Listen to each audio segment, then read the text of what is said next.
All right, let's start there. It was not a flop. Yes, it was a charge. Yes, it was. It was not. No, it wasn't. Dude, Nikola Jokic is 300 pounds. He can brush up against you lightly and you're going back. I mean, okay, the hands raised was exaggerated, but Come you on, going backwards man. and Nikola Jokic puts any amount of force on you. You flying backwards. Having said all that, Jokic nailed it when he was asked, "Are you worried about a suspension?" He said, "Why?"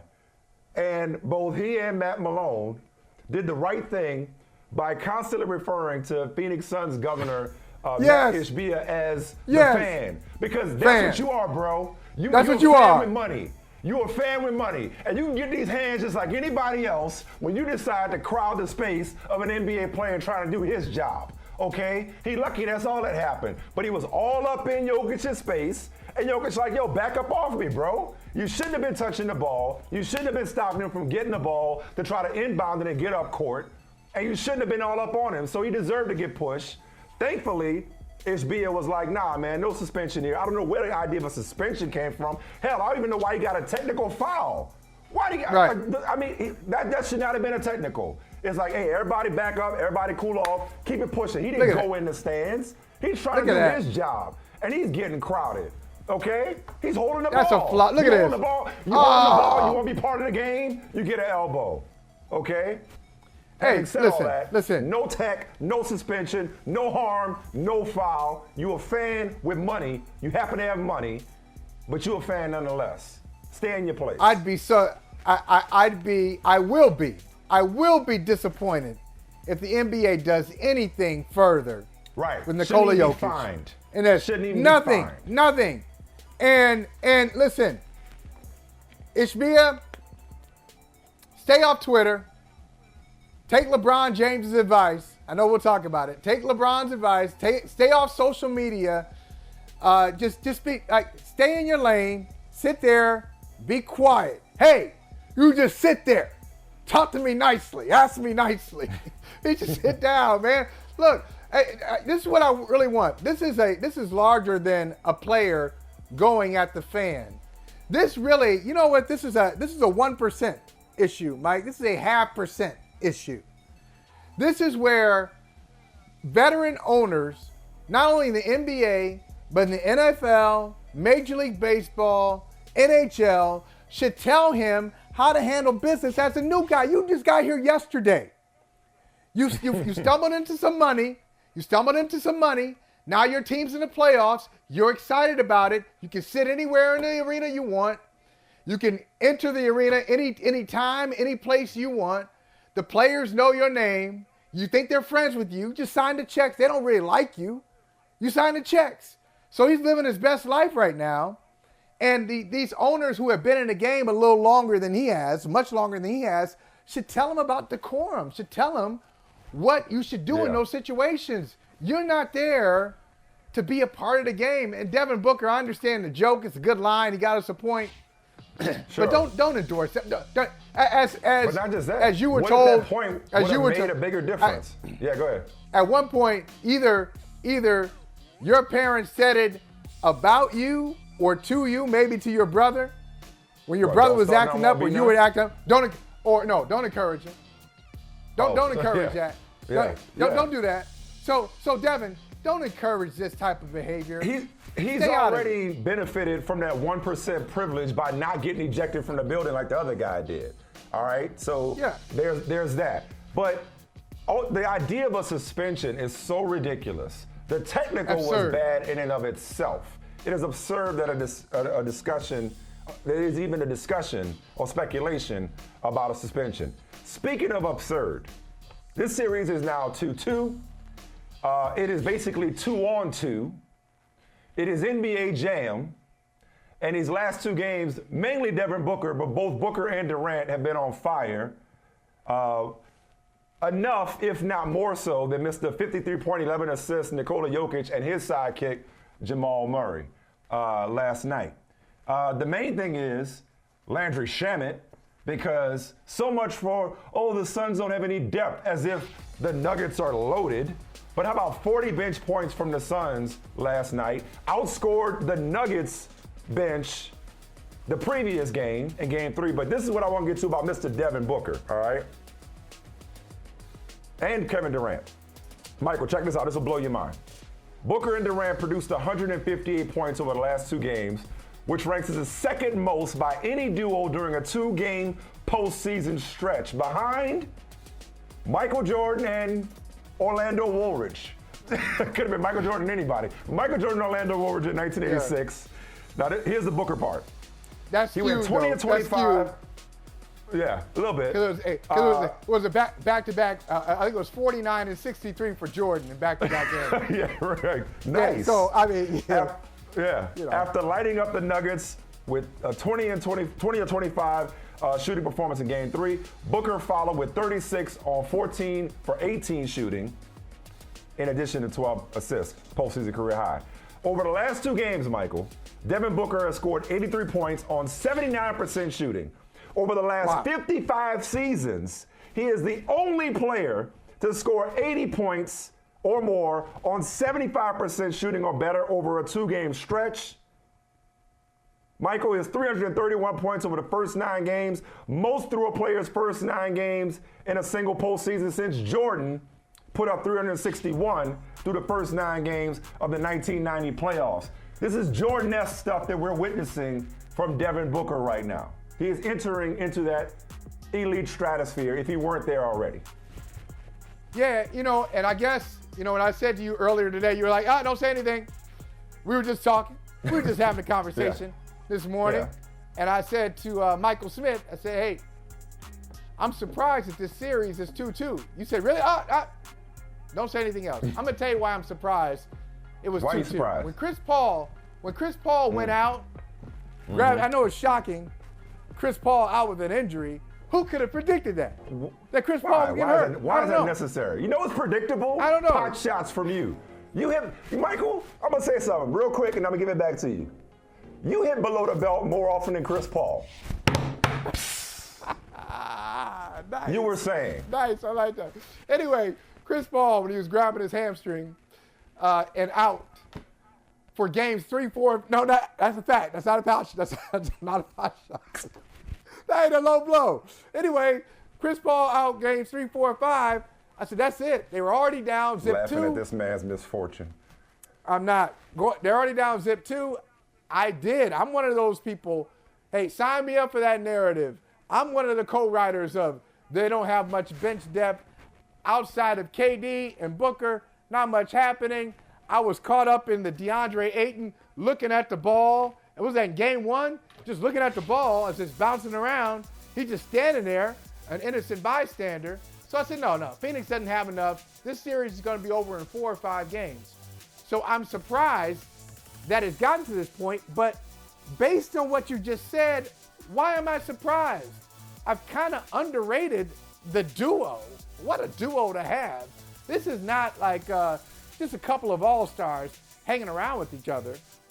You've got one of the best players, one of the top 5 players, top 6 players in the world. I got a snicker. In the opening round, I feel like I got a snicker on this show. Maybe it's my imagination when I dared declare them the best duo in the league. I don't know. I mean, I'll be tripping sometimes, Yeah, I think you did. I think you got a eye roll or multiple eye rolls or something. Yeah. But Kevin Durant, I obviously didn't underrate Kevin Durant. I did on Booker. And Booker, you know what Booker has? I just thought of this. Lightweight, what Booker has, only one person has gotten this type of praise. We always talk about playoff Jimmy Butler, as if Jimmy Butler is the only one who goes into the playoffs and takes it to a different level. So much so, I was asking Jim Trotter the other day, I said, can you think of anybody who takes his game to another level like this in the postseason? A good player or a really great player becomes greater. And we I don't know, historical examples. Devin Booker is right there. We've seen this, but this is not the first time Devin Booker has really gone up to another level in past years, so he's not new to this. Yeah, you're right. Yeah, but not new to this. But not new to this in the postseason. Didn't he do this on their run? when they went to now last year, kind of threw everything off when they kind of disappeared in Game 7 at the crib. Yeah, no, that finals year run for before, sure. And then his real coming out was the bubble. His real coming out was the bubble, which wasn't the playoffs, but that was his real coming out when he kind of launched this franchise. But I mean, he's why Chris Paul went there, and the reason you get a Kevin Durant is to be able to withstand an injury to one of your big three. And both those guys are adept at playmaking. I mean, it's not like Durant hasn't had to step up in point guards' absences before. Listen, I'm not shocked that it's 2-2. It certainly is anybody's series. It is the most fun series, maybe not the most talked about, relatively speaking, but it's the most fun series. And watching his star turn, the sun is also a star. Watching his star turn has been incredible. Now, speaking of shock. Good movie. You see that movie? Speaking of shock. I know you did. Yeah. Speaking of shock, I would be shocked if the Warriors came back to win this series against the Lakers. Really? I think they blew it. Not only did they get blown out, but they blew it. The Lakers will not, mark my words, and fine, we can run this back later in the week. We can do it in case you missed it, yada, yada, yada. We can bring, we like to bring up receipts on this here show. Mark my words, the Lakers will not give back that which they took in Game 1, which is home court advantage, all right? Because, number one, speaking of Snickers, speaking of scoffs, I seem to recall, because somehow best player in the series came up. Yeah. And I was like, I remember that. I was like, Anthony Davis? And y'all were like, Anthony Davis. 2 out of 3 games have been the best player in the series. 2 out of the 3 games have been the best player in the series. He's the most impactful player in the series because nobody can dominate at both ends the way that he does. He did what Anthony Davis does. What about the other one? But guess what? Okay, what happened in 2 out of the 3 to the Warriors so far? But here's the other thing. I bet you it won't happen tonight. I know he's alternated games, but I bet you it don't happen tonight because they beat the brakes off him so bad because he's rested. He's rested and he's engaged. And they're at home. I recognize, the Warriors right now, they're sitting there saying, we've been here before. We've been down before. Right. We've been blown out before. I believe the last 8 times they've lost by 15 or more in the playoffs, they've won the next game. All right? So this is what they do. But that's my problem with the Warriors. Why they got to be like this? Why do they have to do it like this? Why, after a game 3 in which you've taken control of the series or regained control, or at least they thought so after game 2, after they blow out the Lakers, why do you turn around and allow the Lakers to exhibit more force than you do? Okay? So now tonight, what's going to happen, they're going to go down 3-1, and it's going to end in 6. Mark my words. Whoa. Like, I don't see that. I've enjoyed the series, even though it's featured a bunch of blowouts. Blowout win by the Warriors in Game 2, blowout win by the Lakers in Game 3, competitive game in Game 1, and I think we're going to see something like that again tonight. I'm not so confident. It'll be more competitive. I don't know who's going to win it. I think I would not be surprised to see this thing go back to Chase Center, tied up 2 apiece, best of 3 series, anybody's series to win. I think it's a classic. I think the series that's what it is. I think the teams are evenly matched. They both do something special that the other one can't do. 3-point shooting, obvious from Golden State. The Lakers aren't built that way. Plenty good at 3-point shooting. They outshot them in the last game from 3. I know they did, but they can't. They may not be all-time great, but the Warriors' 3-point shooting is sustainable. That's who they are, and it's a constant threat. When they make it, they make them. The Lakers can't match that. Just as the Warriors can't match the Lakers' defensive intensity. That travels from LA to San Francisco. It's good. They're excellent at it. That's their identity. They're proud of it. They're really good at it. So I just think these teams they're exactly where they should be. This is a nice Western Conference, nice little semifinal matchup with evenly matched teams. It's going 7. And the difference, I think has been adjustments. I'd say the Warriors win tonight. And the difference has been adjustments. I think as the series goes on, though, there's only so many adjustments you can make. Okay, the Lakers made their adjustment in terms of how they deployed Anthony Davis and Reeves on Curry and Vanderbilt Roman and that sort of thing. And obviously Draymond was in foul trouble. And the refs, the fouls, the Lakers went to the free throw line way more than we like. Stop. They need an attitude adjustment. Is my point. It is not about X's and O's adjustments. It's about attitude adjustments. And I guarantee the Lakers will not roll over and say, well, hey, we're satisfied with a split and being 2-2 and being best of 3. They won't just allow the Warriors to dictate the pace and level of physicality and level of force the way that the Warriors seem so comfortable doing. It's like just because they're comfortable coming from behind and digging themselves out of a hole, just because they have a body of work that suggests that they're capable of doing it, why do they default to that so much? You understand what I'm saying? It's like somebody who it's like somebody who makes A's, who's an A student, and they cram on every test. That's not the right way to do it, though. You know what I mean? Or they do every term paper the night before. Just because you can do it doesn't mean you should do it. And sooner or later, they're going to get got. And in LA, where they traditionally don't play very well against LeBron and they rested AD, they messed up and gave him an opportunity to rest the whole damn fourth quarter. Like, they blew it. But I'm telling you, they blew it. But they rested too. Well, I say that because the rest was supposedly such a differentiator when it comes to the older legs, as if Stephen Clay and Drain up there, the older legs of LeBron James and Anthony Davis in particular. So for all the talk about Davis, and what he has to do at both ends and not being fresh and on again, off again, I don't expect him, given the fact that he rested and given the fact that they seem to figure some things out at both ends for him, I don't expect him to do the dud thing that he does after he dominates the game before. I don't expect that tonight. I would say just, quickly, as an aside, for Draymond Green, you talk about the refs, complaining about the refs. I know if you don't come out, in certain situations, if you don't make yourself available to the media, you're subject to be fined. I understand that.